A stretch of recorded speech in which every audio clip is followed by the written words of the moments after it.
শিক্ষার্থীরা, ত্রিপুরা ইউনিভার্সিটির আন্ডারে তোমরা যারা যারা এনইপি 2020-তে সেকেন্ড সেমিস্টারে পড়াশোনা করছো এবং তোমাদের যাদের এডুকেশন মেজর সাবজেক্ট রয়েছে, আজকের এই আলোচনাটি সম্পূর্ণ তোমাদের জন্য। আজকের এই আলোচনায় থাকবে তোমাদের এডুকেশন মেজর সাবজেক্টে যে পেপার 4 রয়েছে, সেই পেপার 4-এর সিলেবাস অ্যানালাইসিস, প্রিভিয়াস ইয়ারে কোন কোন টপিকগুলোর উপর প্রশ্ন এসেছে এবং আসন্ন ফাইনাল পরীক্ষার জন্য কোন কোন টপিকগুলোর উপর তোমরা প্রশ্ন প্রিপেয়ার করবে, এগুলো নিয়ে বিস্তারিত আলোচনা। তো ভিডিওটি না টেনে সম্পূর্ণ ক্লাসটি দেখবে, এর ফলে তোমাদের সুবিধা হবে যে ফাইনাল পরীক্ষার জন্য এইবার কোন কোন টপিকগুলো তোমাদের পড়তে হবে, সেই বিষয়গুলো তোমরা পরিষ্কার বা স্পষ্টভাবে বুঝতে পারবে। তো স্ক্রিনে তোমরা দেখতে পাচ্ছ তোমাদের এডুকেশন মেজর সাবজেক্টের যে পেপার 4-এর এখানে সিলেবাসটা। তো পেপার 4-এ তোমাদের যে পেপারটা, সেই পেপারটার নাম হচ্ছে contemporary Trends and issues in education. অর্থাৎ কন্টেম্পোরারি যেটা হচ্ছে সমকালীন, ট্রেন্ডস মানে হচ্ছে প্রবণতা, ইস্যুস অর্থাৎ বিভিন্ন সমস্যা ইন এডুকেশন, শিক্ষায়। তো এই টপিকের উপর তোমাদের 4টা ইউনিট এবং 4টা ইউনিটের মধ্যে প্রথম ইউনিটে তোমাদের রাখা হয়েছে স্কুলিং অ্যান্ড এডুকেশন অর্থাৎ বিদ্যালয় এবং শিক্ষা। এই বিদ্যালয় এবং শিক্ষার মধ্যে প্রথমত তোমাদের থাকছে concept of early childhood care. Early childhood care মানে কি? প্রাক শৈশব যত্ন। অর্থাৎ শৈশবের যে পূর্ব মুহূর্তটা সেটা হচ্ছে প্রাক শৈশব, অর্থাৎ স্কুলিংয়ে যাওয়ার আগে, বিদ্যালয়ে যাওয়ার আগে যে পূর্ব মুহূর্তে যে সময়টা শিশুদের, ওইটাই হচ্ছে আর্লি চাইল্ডহুড। তো তার কেয়ার এবং এডুকেশন এবং শিক্ষা, need and importance, issues and challenges, তার প্রয়োজনীয়তা কতটুকু রয়েছে, তার গুরুত্বপূর্ণ যে সমস্যাগুলো রয়েছে এবং যে চ্যালেঞ্জগুলো রয়েছে, যে বাধাগুলো রয়েছে, ওই টপিকটা থাকছে তোমাদের প্রথমত। তারপর থাকছে universal and compulsory education. Universal মানে কি? সার্বজনীন। আর কম্পালসারি মানে কি? যেটা হচ্ছে বাধ্যতামূলক। অর্থাৎ সার্বজনীন এবং বাধ্যতামূলক যে শিক্ষা, তারও কিছু সমস্যা রয়েছে এবং কিছু চ্যালেঞ্জ রয়েছে। তারপর তোমাদের রয়েছে wastage and stagnation. Wastage and stagnation, এই দুইটার মধ্যে পার্থক্য কী? ওয়েস্টেজ মানে হচ্ছে অপচয় আর স্ট্যাগনেশন মানে হচ্ছে স্থবিরতা। এই দুইটা আমি তোমাদের বুঝিয়ে দিচ্ছি। যেমন ওয়েস্টেজ, কোনো একটা শিক্ষার্থী যেমন ক্লাস 3 বা 4 পর্যন্ত পড়ার পর সে বিদ্যালয় ছেড়ে দিয়েছে, আর বিদ্যালয়ে যায়নি, পড়াশোনা এখানে স্টপ করে সে কোনো একটা ফ্যাক্টরিতে কাজে ঢুকে গেছে, এটা হচ্ছে ওয়েস্টেজ। আর স্ট্যাগনেশন মানে হচ্ছে কোনো একটা ছাত্র বা ছাত্রী কোনো একটা ক্লাসে বারবার ফেল করছে, এই ক্লাসেই থাকছে, এটা হচ্ছে স্থবিরতা বা স্ট্যাগনেশন। তার যে বিভিন্ন সমস্যাগুলো রয়েছে অ্যান্ড প্রবাবল ওয়ে আউট, এবং এই সমস্যাগুলো সমাধান করার সম্ভাব্য কী কী উপায় রয়েছে।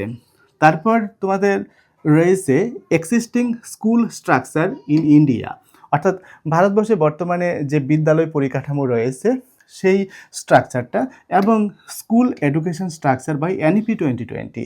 এনইপি 2020-তে নতুন একটা স্ট্রাকচার এসেছে আমরা জানি, এবং এটা অর্থাৎ পূর্বে যে স্ট্রাকচারটা ছিল এবং এনইপি 2020-তে যে নতুন স্ট্রাকচার হয়েছে, ওই দুটো বিষয়। এবং তোমাদের থাকছে ল্যাঙ্গুয়েজ প্রবলেম, অর্থাৎ ভাষার যে সমস্যা, অ্যান্ড মিডিয়াম অফ এডুকেশন এবং শিক্ষার মাধ্যম। তারপর থাকছে ন্যাশনাল ইন্টিগ্রেশন, যার মানে হচ্ছে কি জাতীয় সংহতি অ্যান্ড এডুকেশন। তারপর ইন্টিগ্রেটেড চাইল্ড ডেভেলপমেন্ট সার্ভিস, যেটা হচ্ছে আইসিডিএস, অঙ্গনওয়াড়ি যে শিক্ষাটা, এটার প্রসঙ্গে। এবার চলো দেখে নিচ্ছি আমরা এই ইউনিট থেকে কোন কোন টপিক এসেছে।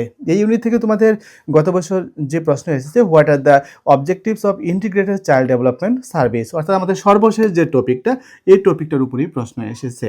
তাহলে দেখো, এতগুলো টপিকের মধ্যে থেকে লাস্ট টপিকের উপর কোশ্চেন এসেছে, তাহলে ইম্পর্টেন্ট প্রশ্ন বাছাই করা কতটা কঠিন দেখো। তারপরেও এই লাস্ট টপিকটার উপরে কিন্তু গত বছর আমি সাজেশন করেছি, আমার ফাইনাল সাজেশন এবং কমন পড়েছে এই আইসিডিএস এর উপর।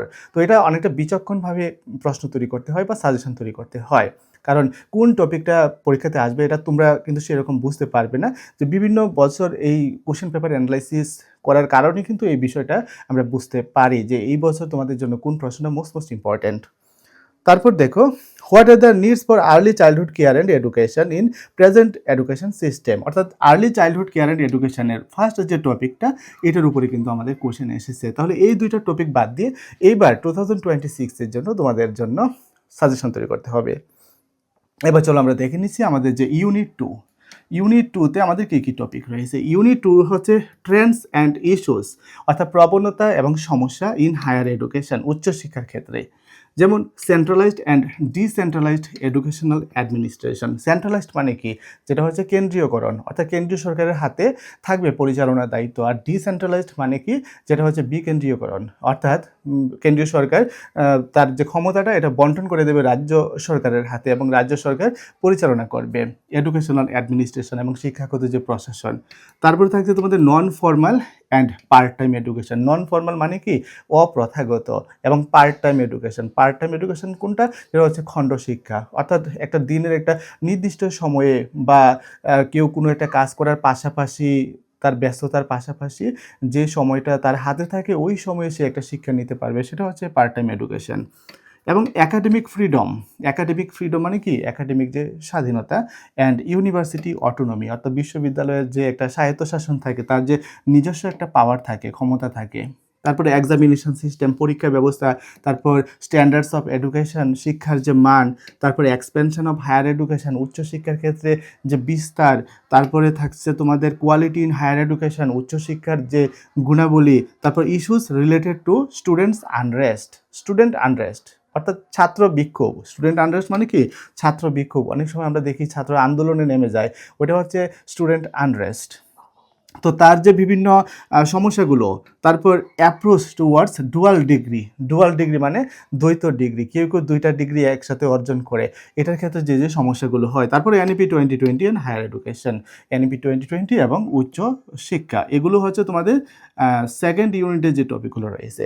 এবার চলো আমরা এক পলক দেখে নিচ্ছি যে কোন টপিকের উপর প্রশ্ন এসেছে গত বছর। যেমন what is non formal education, mention the importance of non formal education and it's social value in the present education system. তো আমরা যে সিলেবাসে দেখেছিলাম যে non formal and part time education, এই নন ফর্মাল এডুকেশনের উপরে কোশ্চেন এসেছে লাস্ট ইয়ারে।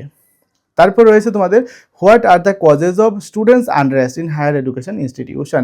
স্টুডেন্ট আনরেস্ট, ছাত্র বিক্ষোভের যে টপিকটা তোমাদের ছিল একটু আগে আমি তোমাদের দেখিয়েছিলাম, সেই স্টুডেন্ট আনরেস্টের উপরে অর্থাৎ ছাত্র বিক্ষোভের উপরে কিন্তু এসেছে। এই স্টুডেন্ট আনরেস্টের উপর এবার তোমাদের কোনো প্রশ্ন প্রিপেয়ার করতে হবে না, এই দুইটা টপিকের উপরে এসেছে। এবার বাকি টপিকগুলোর উপর থেকে তোমাদের জন্য বাছাই করতে হবে 2026-এ তোমরা কোন কোন টপিকের উপরে পড়াশোনা করবে।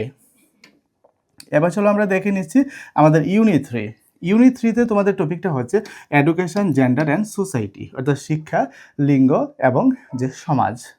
যেমন জেন্ডার ইস্যুস ইন সোসাইটি, সমাজের মধ্যে যে জেন্ডার ইস্যু, লিঙ্গগত যে সমস্যা রয়েছে। ওমেন্স অ্যান্ড গার্লস এডুকেশন, অর্থাৎ নারী শিক্ষা, দেয়ার এম্পাওয়ারমেন্ট, তাদের ক্ষমতাকরণ, এবং ইস্যুস অ্যান্ড চ্যালেঞ্জেস, কী কী সমস্যা রয়েছে এবং তার কী কী বাধা রয়েছে এই বিষয়টা। তারপর ইকুয়ালাইজিং এডুকেশনাল অপরচুনিটিস, অর্থাৎ শিক্ষাগত সুযোগের যে সমতা, অর্থাৎ প্রত্যেকে যে সমান শিক্ষা সুযোগ পায় ওই বিষয়টা। তারপর থাকছে তোমাদের problems of urban and rural education. Urban এবং রুরাল, আরবান মানে কি? শহরে, আর রুরাল মানে হচ্ছে গ্রাম্য, অর্থাৎ শহরে এবং গ্রাম্য শিক্ষার যে সমস্যাগুলো রয়েছে। তারপর প্রবলেমস অফ আনএমপ্লয়মেন্ট, অর্থাৎ আনএমপ্লয়মেন্টের যে সমস্যাগুলো রয়েছে ওই টপিকগুলো। এবার চলো আমরা দেখে নিচ্ছি কী কী প্রশ্ন তোমাদের এসেছিল। Discuss the problems of rural education in Tripura, suggest some measurement for its improvement. Rural এডুকেশনের উপরে এসেছে যে problems of urban and rural education, তাহলে রুরাল এডুকেশনের উপরে কোশ্চেন চলে এসেছে লাস্ট ইয়ারে। তারপর আরেকটা কোশ্চেন এসেছে what is unemployment, mention the reasons of unemployment, অর্থাৎ লাস্ট যে টপিকটা, অর্থাৎ লাস্ট দুইটা টপিকের উপর থেকে কোশ্চেন এসেছে। সুতরাং বাকি যে টপিকগুলো রয়েছে ওই বাকি টপিকগুলোর উপরে এবার তোমাদের জন্য প্রশ্ন তৈরি করতে হবে। এবার চলো আমরা দেখে নিচ্ছি আমাদের যে সর্বশেষ ইউনিট, অর্থাৎ ইউনিট 4। ইউনিট 4 হচ্ছে রিসেন্ট ট্রেন্ডস ইন এডুকেশন, অর্থাৎ শিক্ষাক্ষেত্রের যে সাম্প্রতিক প্রবণতা তার উপরে। যেমন প্রাইভেটাইজেশন, আমরা দেখতে পাচ্ছি যে সরকারি যে শিক্ষা প্রতিষ্ঠানগুলো ওইগুলোকে বেসরকারি করে নেওয়া হচ্ছে অনেক ক্ষেত্রে, সেটা হচ্ছে প্রাইভেটাইজেশন।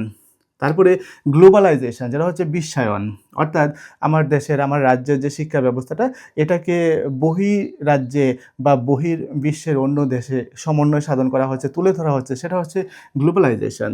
তারপর ইন্টারন্যাশনালাইজেশন, যেটা হচ্ছে আন্তর্জাতিকরণ। গ্লোবালাইজেশন এবং আন্তর্জাতিকরণ দুইটার মধ্যে অনেকটা কাছাকাছি সম্পর্ক রয়েছে। তারপর পপুলেশন এডুকেশন, অর্থাৎ জনসংখ্যা শিক্ষা, যেটা এনভায়রনমেন্টাল এডুকেশন, যেটা হচ্ছে পরিবেশ শিক্ষা। তারপর ভ্যালু বেসড এডুকেশন, যেটা হচ্ছে মূল্য শিক্ষা।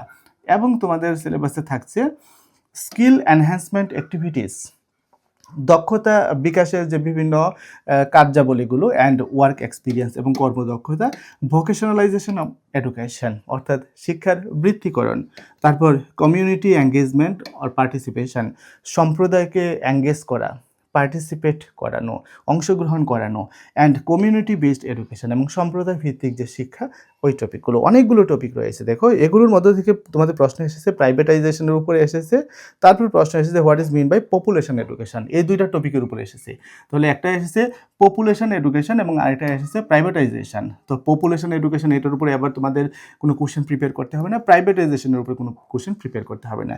বাকি যে টপিকগুলো রয়েছে সেগুলোর মধ্যে থেকে মোস্ট ইম্পর্ট্যান্ট কোন প্রশ্নগুলো তোমাদের পড়তে হবে সেগুলো নিয়ে আমি তোমাদের 2026 এর জন্য সাজেশন তৈরি করব। সুতরাং তোমরা যারা আমাদের স্কুল অফ মেরিটের অনলাইন প্ল্যাটফর্মে আছো তোমরা তো অলরেডি সাজেশন পেয়ে যাবে এবং সেই অনুসারে এখন থেকে তোমরা পড়া শুরু করে দিয়েছো। আর যারা যারা এখন আমাদের অনলাইন প্ল্যাটফর্মে যুক্ত হওনি, এই ভিডিওটি দেখছো প্রথমবার এবং আমার আলোচনা শুনছো প্রথমবার, তোমরা ইচ্ছে করলে গুগল প্লে স্টোর থেকে আমাদের স্কুল অফ মেরিটের মোবাইল অ্যাপ্লিকেশন ইনস্টল করে আমাদের সাথে অনলাইনে ক্লাসে যুক্ত হতে পারো। নিয়মিত ক্লাস পাবে, তোমাদের আসন্ন ফাইনাল পরীক্ষার সাজেশন পাবে, ইন্টারনাল পরীক্ষার প্রশ্নপত্রের উত্তর, অ্যাসাইনমেন্টের উত্তর সব একসাথে তোমরা পেয়ে যাবে। তো আজকের মতো এখানে শেষ করছি। দেখা হবে আগামী ক্লাসে অন্য কোনো একটা টপিকের উপর আলোচনা নিয়ে।